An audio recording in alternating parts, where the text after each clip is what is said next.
아멘. 우리가 수요일마다 지금 시편을 계속 묵상하고 있습니다. 곧 이제 시편이 끝나면 다시 누가복음으로 돌아갑니다.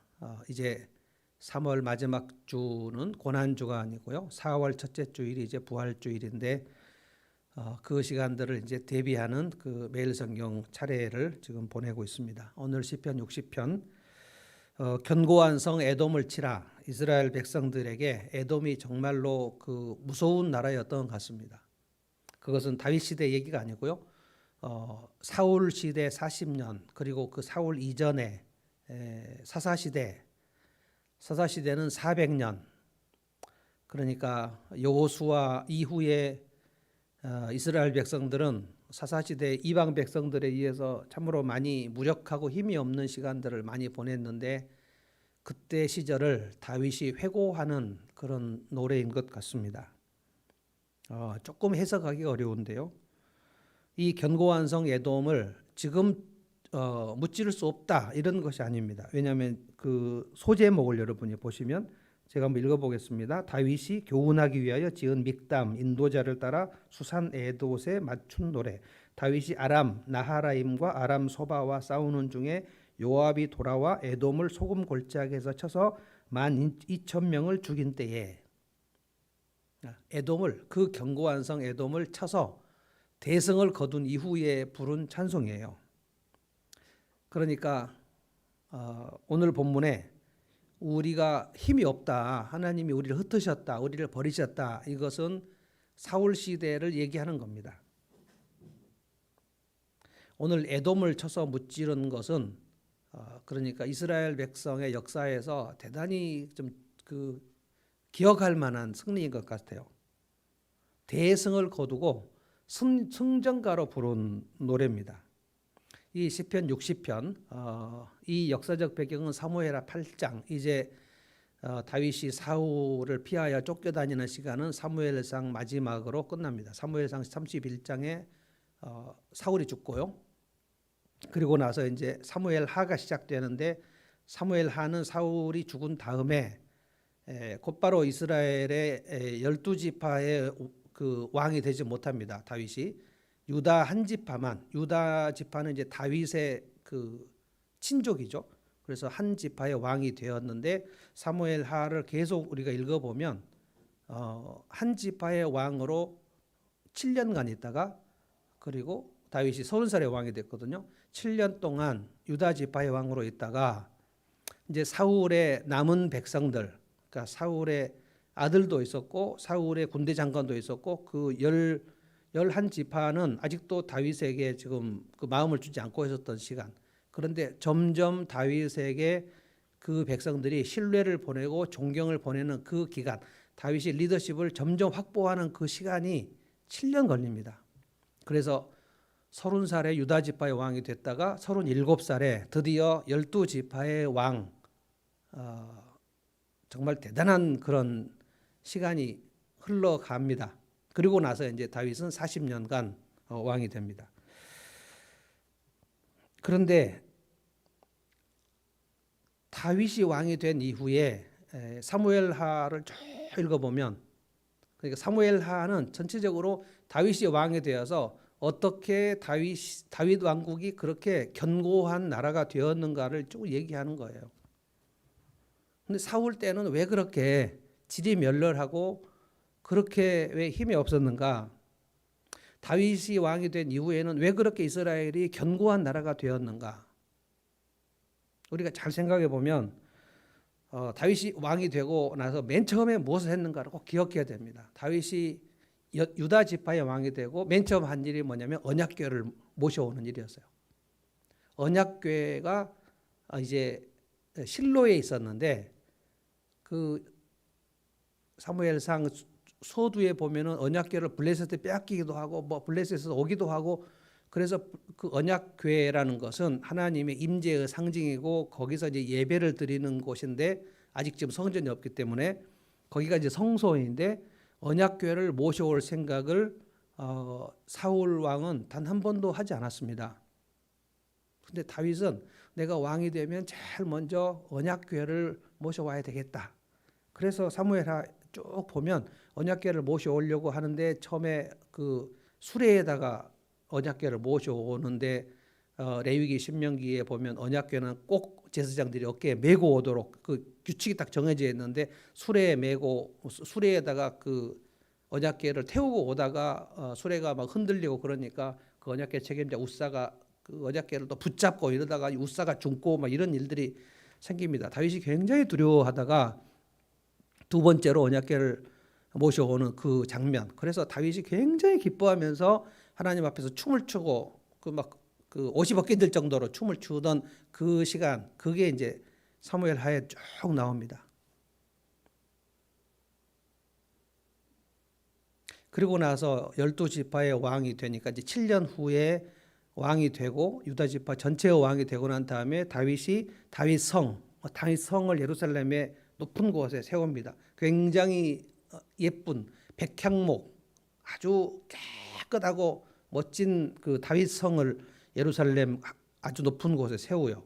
그래서 왕궁 그 다윗성에 앉아 있다가 다윗이 생각하는데 마음이 너무 불편하면서 무슨 생각을 합니까? 이게 사무엘하 6장 잘 보십시오. 사무엘하 6장, 7장, 8장. 오늘은 이제 에돔을 완전히 무찌르고 대승을 한 것은 사무엘하 8장입니다. 그런데 6장, 7장, 8장을 쭉 이렇게 생각을 해봐야 돼요. 6장에 다윗이 그 다윗성 백향목으로 지은 궁전에 앉아 있을 때 마음이 매우 불편합니다. 나는 지금 이 백향목 궁전에 앉아 있는데 우리 하나님의 언약궤는 아직도 천막에 있어서 내가 하나님의 집을 지어야 되겠다. 그래서 선지자 나단을 불러서 내가 하나님의 집을 지어야 되겠다. 나는 지금 이 백향목 궁전에 앉아 있는데 하나님의 그 언약궤가 지금 휘장에 있어서 이것은 말이 안 되는 것 같다. 그래서 이걸 우리가 기억하자는 거예요. 왜냐하면은 이 생각, 다윗이 왕이 된 다음에 맨 먼저 했던 것이 언약궤를 모셔와야 되겠다. 예배입니다. 예배. 이 하나님 앞에서 예배를 드리는 일을 내 삶의 중심에 놓겠다는 거예요. 그리고 나서 백향목 궁전을 짓고 나서 마음이 불편해가지고 하나님의 집을 지어야 되겠다는 거예요. 성전을 짓겠다는 거예요. 하나님께서 이 마음을 굉장히 기뻐하십니다. 왜냐하면은 여호수아 이후에 한 사람 사무엘, 그리고 사무엘 이후에 사울이 있었는데 정말 마음에 들지 않았어요. 사울은 왕이 된 이후부터 초장부터 사무엘서 13장 15장 계속 하나님 말씀 불순종해서 하나님 마음이 정말 들지 않았습니다. 그런데 이 다윗을 보니까 어떻게 이렇게 예배를 드리고자 하는, 하나님 앞에 예배하고자 하는 그 마음이 이렇게 충만한가. 하나님께서 그래서 사무엘하 7장에 그 다윗의 마음을 기쁘게 받으시면서 선지자 나단에게 주신 말씀이 다윗 언약입니다.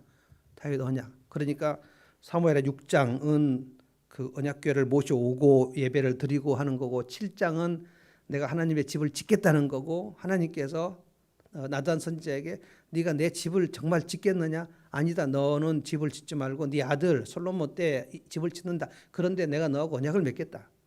네가 어디로 가든지 내가 이기게 해주겠다. 그리고 네 이름을 아주 높여주겠다. 이것은 이미 시내산 언약, 모세 언약에서 하나님이 약속한 것입니다. 너희가 나를 가까이 하고 그리고 나를 높이고 내 명령을 지키고 순종하고 그러면 세상의 어떤 나라보다 너희 나라를 높여주겠다. 그리고 너의 이름을 높이겠고 너희들을 견고하게 하겠다. 이건 약속하셨어요. 이게 마태복음 6장 33절. 먼저 그 나라와 그의 의를 구하라. 그리하면 이 모든 것을 너에게 더하리라. 이 약속은 신약이나 구약이나 변치 않습니다. 네가 어디로 가든지 이기게 해주겠다. 이것은 백전백승.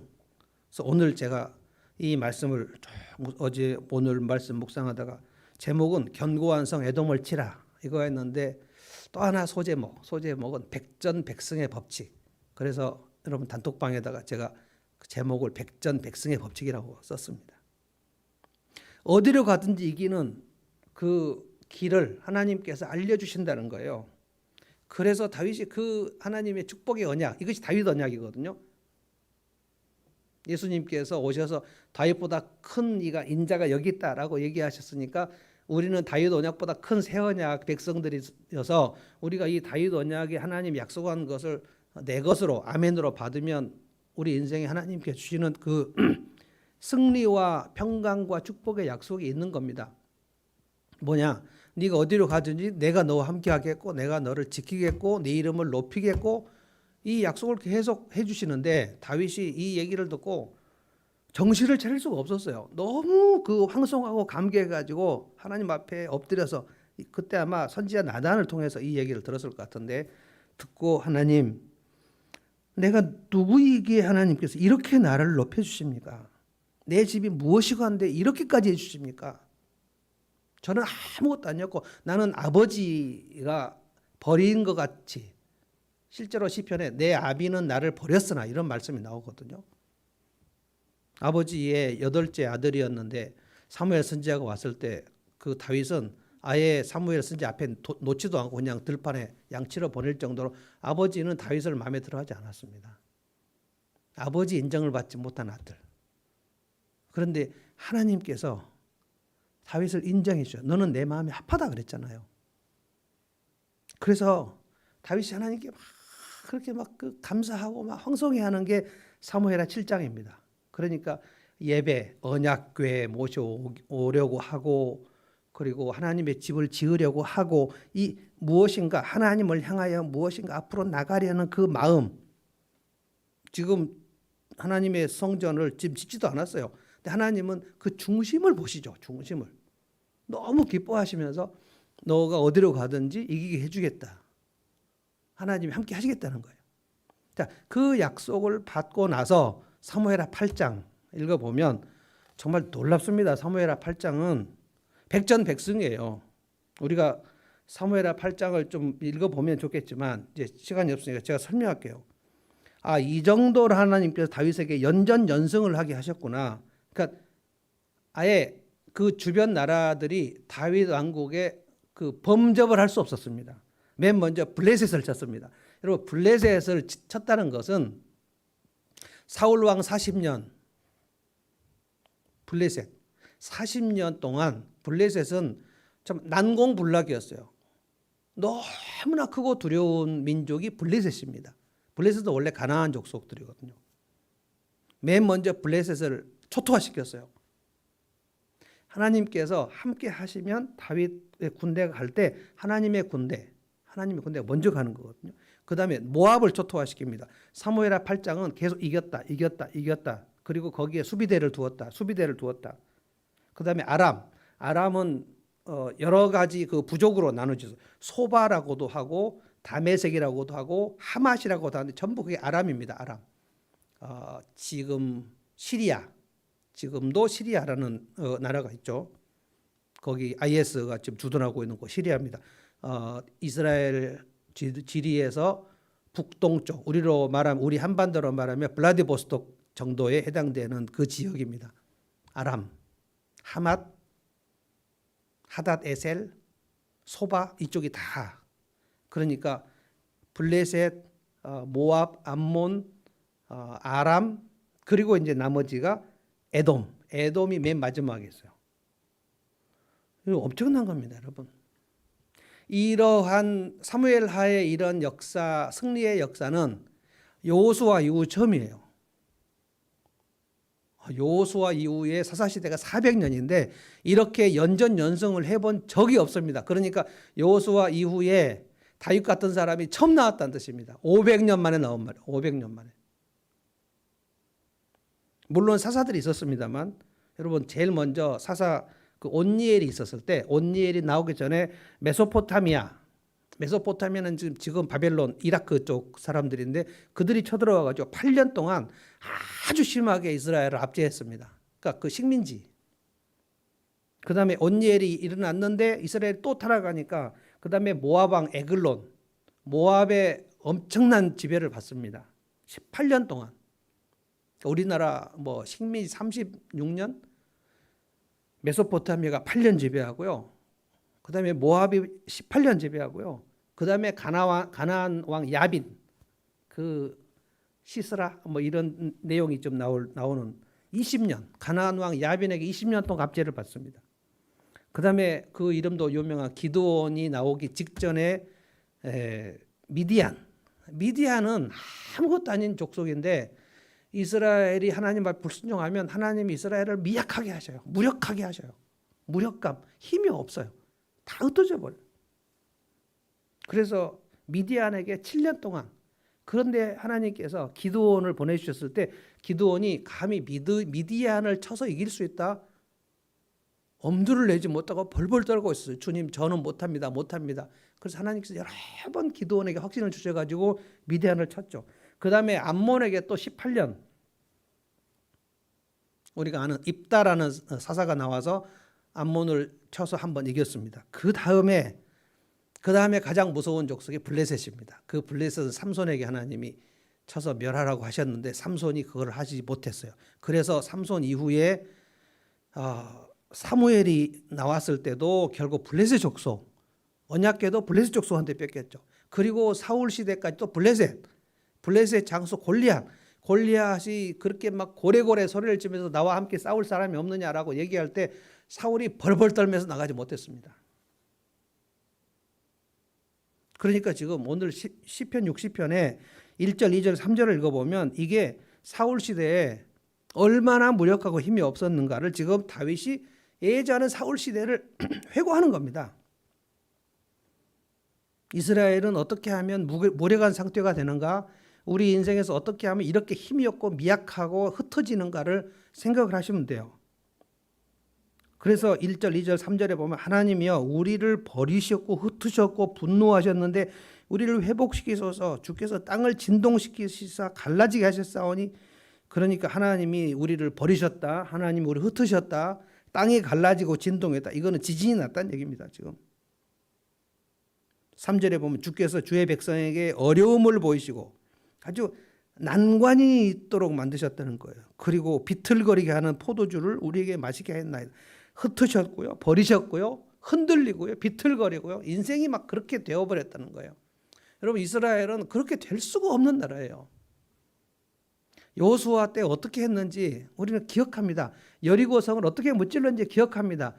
여호수아가 죽은 다음에 이스라엘 백성들 사사시대에 들어갔는데 그들이 하나님께서 하신 일을 다 잊어버렸다 그랬어요. 하나님께서 나에게 어떤 일을 하셨는지를 묵상을 하지 않아요. 하나님께서 나에게 무슨 일을 하셨지? 이렇게 해야 영적인 기운이 나는 것인데 하나님이 나에게 무슨 일을 하셨는지가 아무 생각이 안 났다는 거예요. 사사기 1장 2장 보십시오. 이스라엘이 그 여호와께서 행하신 일을 알지 못했더라. 그리고 자기들의 뜻대로 각자 자기의 소견에 옳은 대로 막 가버렸어요. 그래서 그 당시에는 블레셋이 가장 무섭고요, 에돔도 무섭고요, 모압도 무섭고요, 암몬도 무섭고요, 메소포타미아도 무섭고요. 이방 나라들이 돌아가면서 이스라엘을 억누르고 압제하고 확대했어요.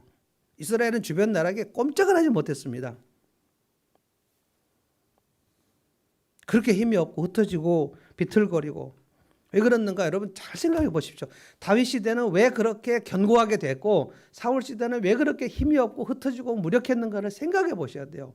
다윗이 가졌던 그 마인드가 사울에게는 없었습니다. 사사시대에도 없었습니다. 언약궤를 모셔와서 예배 드리고 싶다. 하나님께서 이것을 보셔요. 우리의 중심에 예배 드리고 싶다. 이 영적 갈망. 내가 성경 읽어야지. 전 여러분들이 매일 성경을 읽고자 하는 마음으로 충만하다 이렇게 얘기하는 건 아닙니다. 저도 꼭 그렇진 않아요. 막 매일 기도하고 싶은 마음이 막 충만해가지고 입만 열면 막 기도가 막 쏟아지, 그걸 말하는 게 아닙니다. 내가 기도를 해야지. 내가 기도해야 되는데, 내가 말씀 읽어야 되는데, 내가 예배를 드려야 되는데, 이쪽으로 여러분이 마음을 기울일 때 하나님께서 그걸 보신다는 거예요. 하나님은 사람을 찾습니다. 다윗이 이런 마음을 여호수아 이후 500년 만에 이런 마음을 가진 사람이 나왔다는 거예요. 여러분, 그래서 이번 주일에도 제가 마지막 때 믿음을 보겠느냐 이 말씀을 좀 할 텐데, 누가복음 18장에 기도에 대해서 두 가지 함정에 대해서 예수님이 말씀하시면서 어떤 사람은 기도할 때 그냥 금방 하다가 금방 포기해 버리더라. 절대 기도할 때 낙심하거나 포기하지 말아야 할 이유를 설명하셨고요. 또 기도할 때 바리새인처럼 절대 자기를 드러내고 자기를 높이는 그런 기도를 하지 말도록 그러면서 예수님 하신 말씀이 그런데 내가 마지막 때 믿음을 보겠느냐? 그러니까 믿음 있는 사람이 몇 명이나 되겠느냐? 이 말씀하셨어요. 그러니까 수천 명이 교회를 다녀도 거기서 하나님을 향하여 마음 중심을 세우고 뭐 이런 사람은 지극히 소수라는 거예요. 그 소수에 우리가 들어가면 좋겠다는 거예요. 다윗의 마음, 다윗의 자세, 그것이 사울에게는 없었어요. 그러면 사울은 40년 동안 그 마음이 흩어지고, 사무엘상 13장부터 보면 사울이 왕이 되고 얼마 안 됐을 때부터 블레셋이 쳐들어오는데, 블레셋이 쳐들어오니까 사울의 군사들이 흩어졌다는 얘기가 나옵니다. 계속 흩어지는데 사무엘은 안 오고, 그러니까 제사장이 드려야 할 제사를 가져와라. 그래서 자기가 번제를 드려버리죠. 근데 번제를 드린다고 해서 하나님께서 그 번제를 받으실 리도 없고, 번제를 드리면 이스라엘이 승리한다는 보장도 없어요. 하나님께서 그렇게 이스라엘 백성을 흩으셨는데 다윗의 마음이 없었어요. 그러니까 악인의 길은 어떻게 됩니까? 시편 1편을 꼭 기억하셔야 돼요. 악인은 그렇지 않으며, 복 있는 사람은 시냇가에 심은 나무처럼 견고하지만 악인은 그렇지 않으며 어떻게 돼요? 바람이 나는 겨와 같다. 흩어져 버린다는 거. 흩어져 버려. 시편 127편. 여호와께서 집을 세우지 아니하시면 집을 세우는 자의 수고가 헛되다. 흩어져 버린다는 거. 흩어져 버려. 그것이 1절, 2절, 3절입니다. 다윗이 지금 에돔을 치고 승리하고 나서 그래 우리가 이렇게 무력하던 시절이 있었지. 사울 시대엔 정말 이스라엘 무력했거든요. 그런데 4절, 5절 보십시오. 다윗 시대가 왔어요. 보십시오. 정말 저는 4절, 5절 묵상하다가 정말 마음이 막 얼마나 좋았는지 4절 제가 읽어볼게요. 주를 경외하는 자. 주를 경외하는 자가 누굽니까? 다윗이죠. 주를 경외하는 자에게는 뭘 주신다고요? 깃발을 주시고. 깃발. 주를 경외하는 자는 깃발을 주시고. 깃발이 뭔지 아세요? 여호와는 나의 깃발. 이게 니시입니다. 니시. 나의 깃발이 니시예요. 여호와 니시. 주를 경외하는 자는 깃발을 주시고 여호와의 깃발이 나부끼는 그 부대 속에 투입되는 거예요. 이것이 여호와 니시입니다. 여호와의 마크가 세계적 깃발이 나부끼는 그 전쟁터로 들어간다. 주를 경외하는 자는 여호와의 깃발이. 그리고 로마 군단은 그 엠블럼이라고 그러죠. 그 황금 독수리 문양. 로마 군대가 딱 떴다 그러면 그 황금 독수리 깃발이 확 휘날리거든요. 그러면 로마 시민들이 그 황금 독수리 엠블럼을 보면 와! 로마 군대는 엄청났어요. 가는 데마다 막 초토화시켜 버리니까. 로마 군사들하고 싸울 민족이 어디 있었습니까?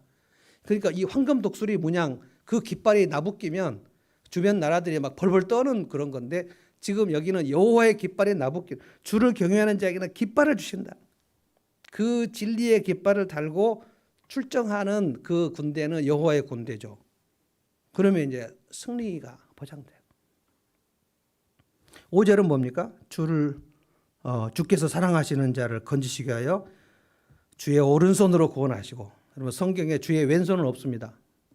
그러니까 오른손 왼손은 오른쪽 왼쪽을 가리키는 말이 아닙니다. 오른손은 능력이라는 뜻입니다. 베냐민 오른손의 아들. 그러니까 능력의 아들이라는 뜻입니다. 주의 왼손이라는 말씀이 성경에 없어요. 그러니까 주의 오른손으로 구원하셨다. 이 말은 그 주를 경외하고 주를 사랑하는 백성이 출전할 때는 능력이 나타난다는 거예요. 여러분 이게 여리고성 전투에서 여호수아가 그 경험했던 겁니다. 여호수아 군대들은 다 경험했어요. 그리고 나서 지금 다윗의 군대가 또 경험하는 거예요. 500년 만에. 여리고 전투를 할 때 하나님께서 뭐라고 그러셨죠? 그 여리고를 돌아라. 너희가 칼과 창으로 싸우는 게 아니다. 돌아라. 돌았죠. 그걸 믿고 순종하고 돌았죠. 제7일에 7번 돌아라. 돌았죠. 그러고 나서 외쳐라. 외쳤죠. 그러니까 이것은 영적인 전쟁이어서 하나님의 오른손, 여호와의 오른손이 함께하면 그러니까 여호수아 군대가 외치니까 그 여리고 성벽이 무너져 버렸잖아요. 무너져 버렸어요. 그러면 여호수아 군대는 가서 할 일이 뭡니까? 가서 그냥 전리품 줍는 겁니다. 전리품. 여리고에 있는 모든 전리품은 여호와의 곳간으로 하나도 너희들이 건져서는 안 된다. 이거는 다 하나님께 완전히 바쳐야 된다는 거예요. 번제하고 똑같습니다. 완전히 바쳐진다 하나님께. 그래서 헤렘, 완전히 진멸한다는 뜻도 있고 완전히 바친다는 뜻도 있고 남기면 안 돼요. 그들이 자기가 물건을 취하면 안 돼요.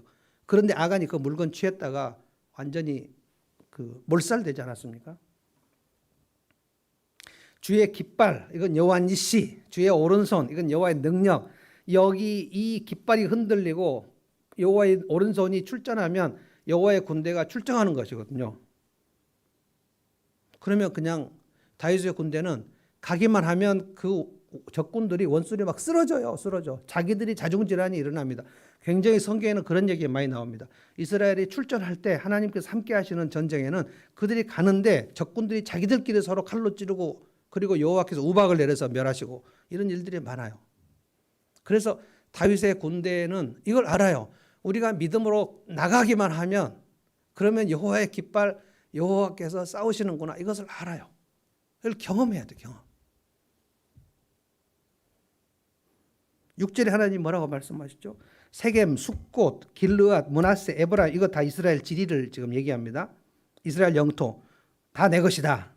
그런데 7절까지 길르앗, 므낫세가 나왔고 에브라임까지 나왔는데 유다까지 나왔죠. 8절은 모압, 에돔, 블레셋. 이 지역도 다 내가 통치한다. 여호와 하나님께서. 그러니까 이스라엘 백성들이 우리 이스라엘 12지파 요 땅만 하나님께서 다스리신다라고 생각하지 않아요.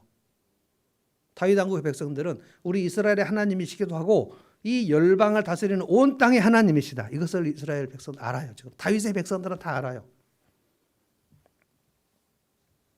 하나님이 열방의 왕이시면 그 나라들, all nations, 그 열방입니다. 열방. 모든 주변 나라, 이 주변 나라들도 하나님께서 다스리신다는 거예요. 여러분, 우리의 인생에 내 삶만 하나님 다스리시는 게 아니고 내 삶과 연관된 관련된 일들, 비즈니스, 이 모든 것들 하나님께서 지금도 붙들고 계시고 다스리고 계시고 하나님께서 만날 사람을 만나게 하시면 내가 절대 못 만날 사람도 길 여시면 하나님 만나게 하시고요. 붙여주시고요.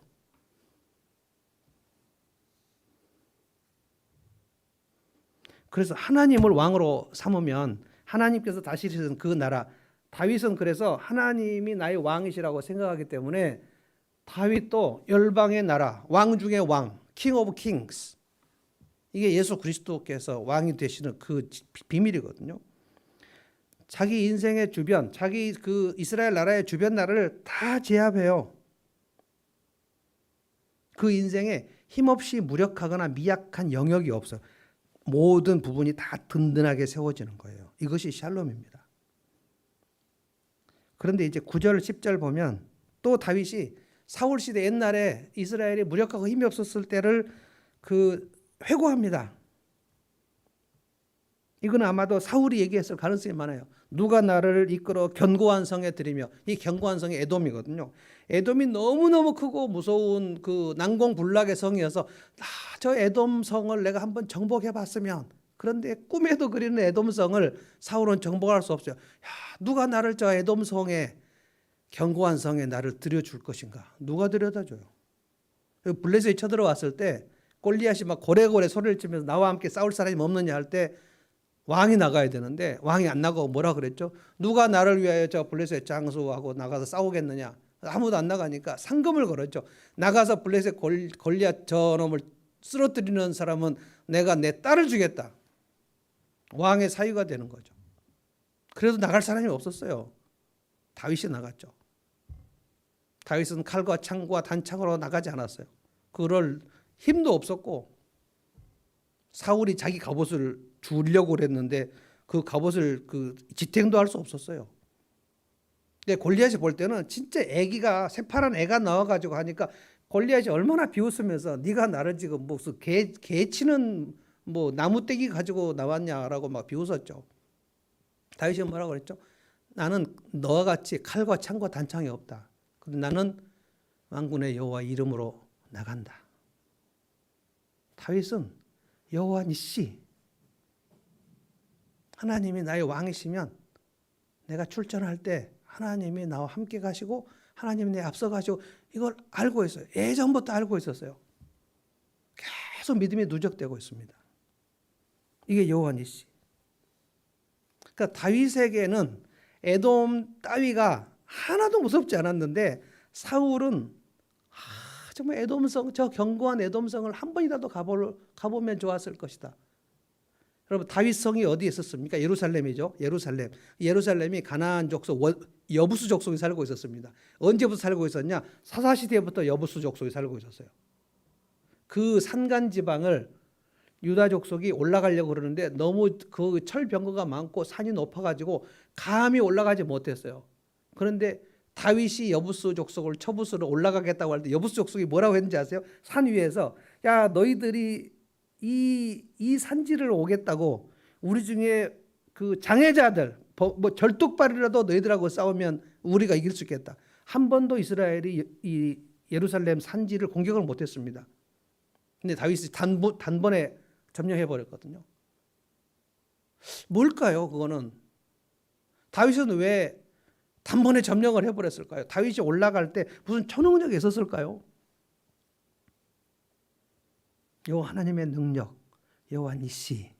여러분, 이 찬송을 할 때 여러분이 그 마음에 새기면서 이 마음 중심으로 이 고백을 드려야 돼요. 여호와 니시 할 때 무슨 뜻인지를 알아야 돼요. 무슨 뜻인지를. 여호와 이레 무슨 뜻인지를 알아야 돼요. 여호와 샬롬 무슨 뜻인지를 알고 하면은 마음이 막 뜨거워지거든요. 여호와 니시, 여호와 나의 깃발. 그건 뭡니까? 나는 하나님의 군대, 하나님의 출정 군대에 내가 들어갔다. 내가 지금 가는 싸움은 여호와 하나님의 싸움이다. 나는 백성이다. 내가 지금 아무 힘이 없지만 하나님은 전능하시다. 이걸 가지고 그냥 가는 거예요. 칼과 창과 단창이 없는데 만군의 여호와 이름으로 가니까 골리앗이 쓰러지는 거예요. 여부수 족속이 단숨에 제압돼 버리는 거예요. 다윗이 왕이 됐을 때 블레셋은 아무것도 아니었어요. 여러분, 제가 가끔 이 얘기하는데, 제가 축구 잘 못한다 그랬잖아요. 근데 축구를 보는 걸 엄청 좋아합니다. 저는 손흥민 경기 일정 제 일정표에 넣어놓고 봅니다. 그런데 여러분, 1970년대 그 박정희 대통령이 만든 박스컵이라고 있었어요. 박스컵을 한번 보려면 저희 집에 테레비가 흑백 테레비 없기 때문에 우리 고모 친구네 집에 그 테레비가 있었어요. 토요일 날 오후에 그 장충체육관 아니고 그거 뭡니까? 서울운동장. 거기 잔디구장도 아니었어요. 흙이 있는 운동장에서 박정희 대통령 컵, 박스컵을 했었습니다. 근데 그때 동남아시아 나라들이 주로 그러니까 유럽은 뭐 오지도 않았고 동남아시아 나라들이 왔었는데, 그때 한국 축구가 가장 무서운 상대가 어디였냐? 말레이시아, 버마, 지금 미얀마. 버마하고 하면 우리 한국 축구가 늘 져요. 말레이시아는 조금 비슷비슷하다가 이기기도 하고 지기도 하고 그러는데 버마는 꼭 졌었어요. 너무 어려운 상대입니다. 버마는. 그때 항상 아나운서하고 해설자들이 뭐라고 한지, 문전 볼 처리 미숙, 똥볼이란 얘기예요. 우리나라 대표 선수들은 아주 그 골문 바깥으로 골을 차는 것이 너무 익숙해요. 왜 그렇게 똥볼들을 차는지 보면 근데 거기서 차범근이 한 사람 나온 거예요.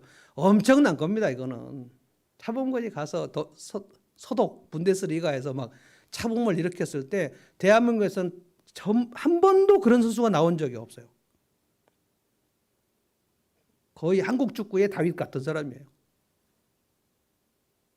버마, 말레이시아가 그렇게 이기기 어려웠는데 지금 우리 실력이 확 올라가 버리니까 지금 동남아시아하고 축구를 할 때 우리는 하나도 긴장하지 않습니다.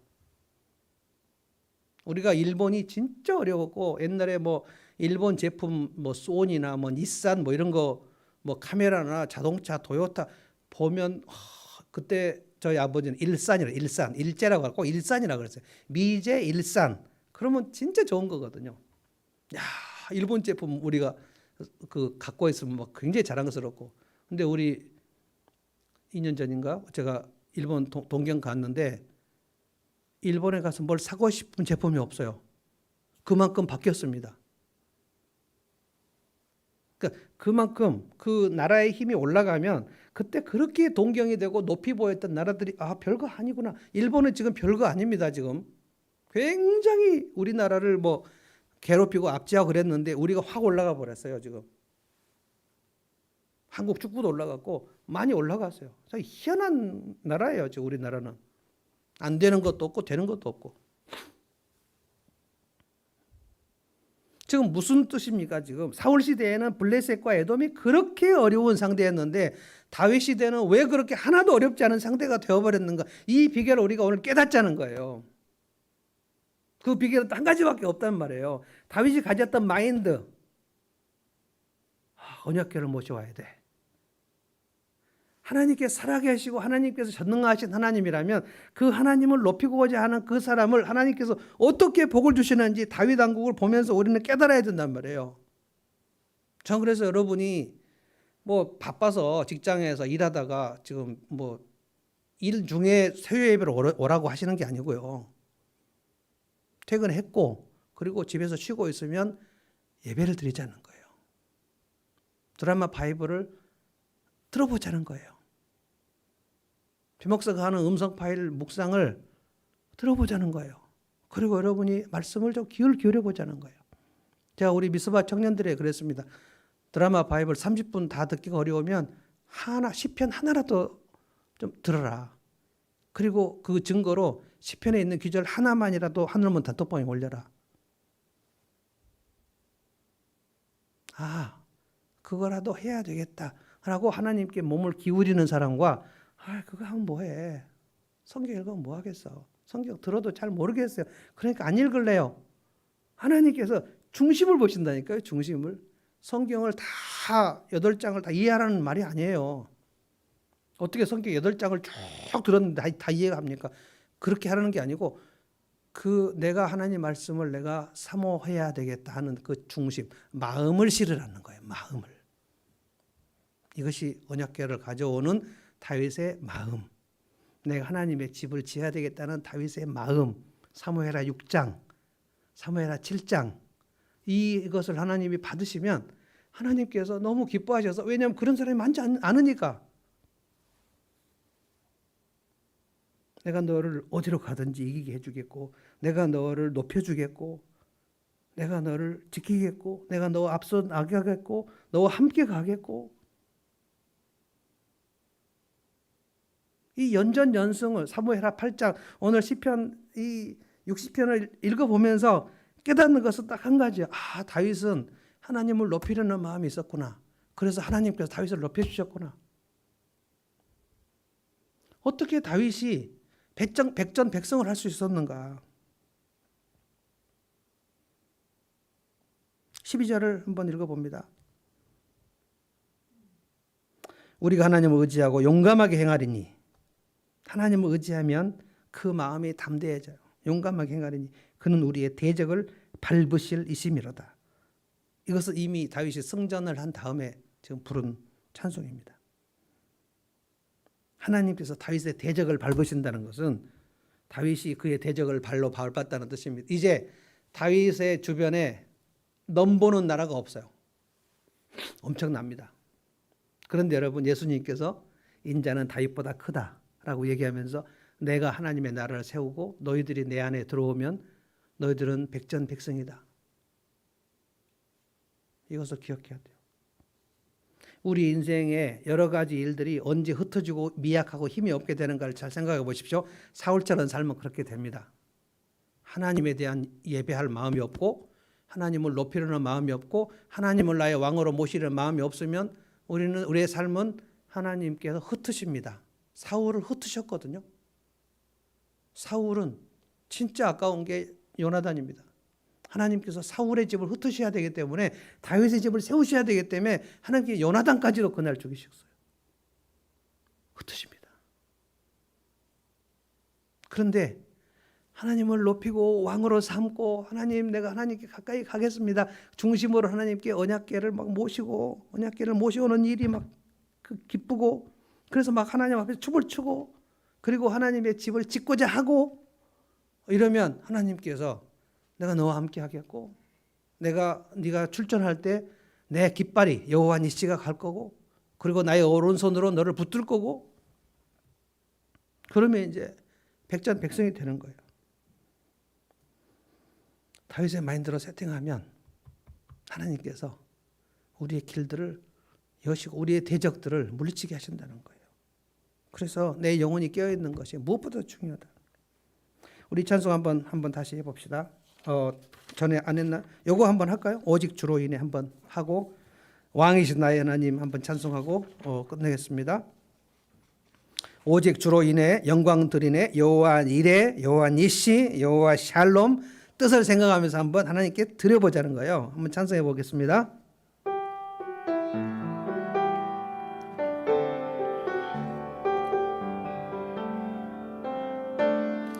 오직 주로 인해 영광 드리네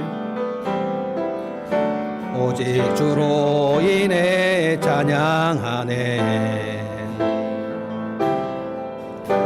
오직 주로 인해 나의 목소리 높여 나 경배하리 오직 주로 인해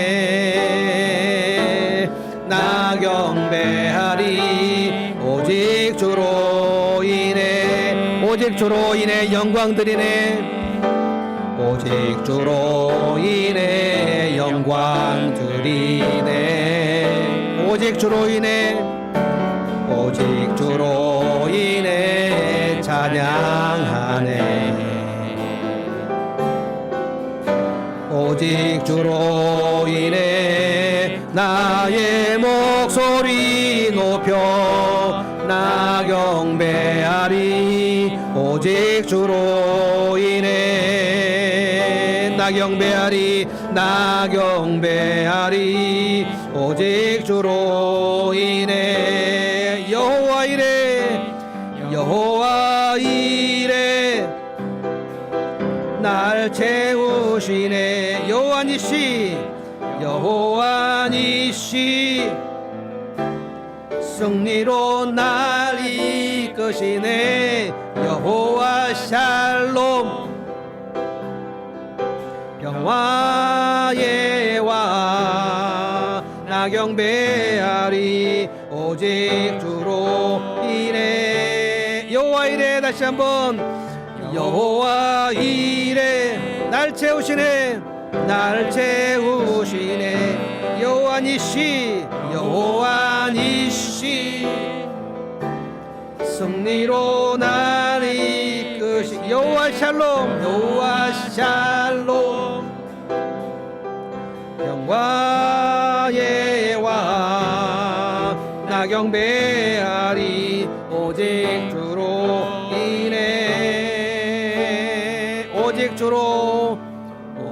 주로 인해 영광 드리네 오직 주로 인해 찬양하네 오직 주로 인해 나의 목소리 높여 나 경배하리 오직 주로 인해 나 경배하리 오직 주로 인해 왕이신 나의 하나님 왕이신 나의 하나님 내가 주를 높이고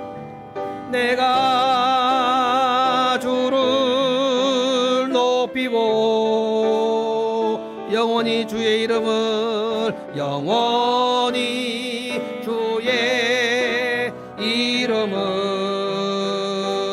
아멘 송축하리이다. 이 시간 다시 한번 찬양합시다. 왕이신 나의 하나님 왕이신 나의 하나님 아멘. 주님 내가 주를 높이고 내가 주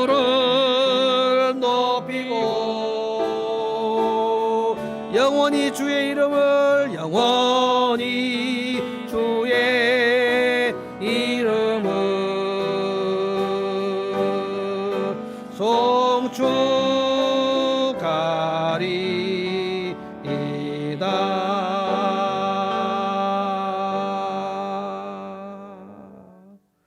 기도하겠습니다. 하나님 아버지 감사합니다. 하나님은 우리의 왕이십니다. 하나님은 우리의 피난처시고 하나님은 우리를 살피시는 분이시며 하나님은 나의 요새이시며 산성이시며 피할 바위이십니다. 하나님, 오늘 사울 시대에 왜 그렇게 군사들이 흩어지고 도망가고 미약하고 무력했는지를 생각했습니다. 주님, 다윗 시대에 왜 그렇게 다윗의 군대가 견고하고 백전백승의 군대가 되었는지를 생각했습니다. 하나님, 저희도 생각하며 살기를 원합니다. 여호와 언약궤를 모시고자 하는 그 뜨거운 마음, 언약궤를 모시고 올 때 그 뜨거운 춤, 기쁨, 즐거움, 그리고 백향목 궁전에 살면서 마음이 불편하여 하나님의 집을 짓고자 했던 그 뜨거운 마음, 그 다윗의 마음과 그 자세를 주께서 기뻐하신 줄로 믿습니다. 주님, 그래서 주님께서 다윗에게 말씀하시기를 내가 너를 높이고 내가 너의 이름을 높여주며 네가 어디로 가든지 연전연승하게 해주겠다고 약속하신 그 주님, 그리고 그 약속대로 다윗의 군대를 강하게 하사 블레셋과 에돔과 모압과 가나안 어떤 나라도 다윗의 군대에 넘보지 못하게 주님께서 강력하게 하셨던 것을 저희가 기억합니다. 주님, 칼과 창과 단창으로 싸운 것 아니고 만군의 여호와 이름으로 나갔으며 여호와 니시, 여호와께서는 나의 깃발이 되시고 여호와께서 나의 의로운 오른손으로 붙드시는 것을 경험했던 다윗, 오늘 저희가 예수 그리스도 안에 있으며 예수 그리스도의 깃발 아래 있으면 주여 우리의 가는 길에 주께서 함께 하시는 줄로 믿습니다. 주님, 우리 혼자 두지 않으시는 줄로 믿습니다. 지금 우리가 골짜기에 있는 것처럼 답답하고 미약하지만 주께서 우리의 영혼에 힘을 주시면 우리가 다시 일어나게 되는 줄로 믿습니다. 원수가 우리를 향하여 공격해 온다 할지라도 우리는 두려워하지 아니하겠습니다. 여호와 니시, 여호와 샬롬, 여호와 이레, 여호와 라파, 여호와 삼마, 여호와 하나님께서 우리와 함께 하시는 줄로 믿습니다. 이 밤에 이 말씀으로 저희가 평강을 얻게 하여 주시고 이 말씀으로 힘있게 살게 하시고 이 말씀에 따라 우리가 주님을 높이며 주님을 가까이 하면 주께서 우리의 삶에 평안, 샬롬을 허락하여 주시는 것을 모두가 경험하게 하여 주시옵소서. 예수님의 이름으로 기도하옵나이다. 아멘. 이제는 우리 주 예수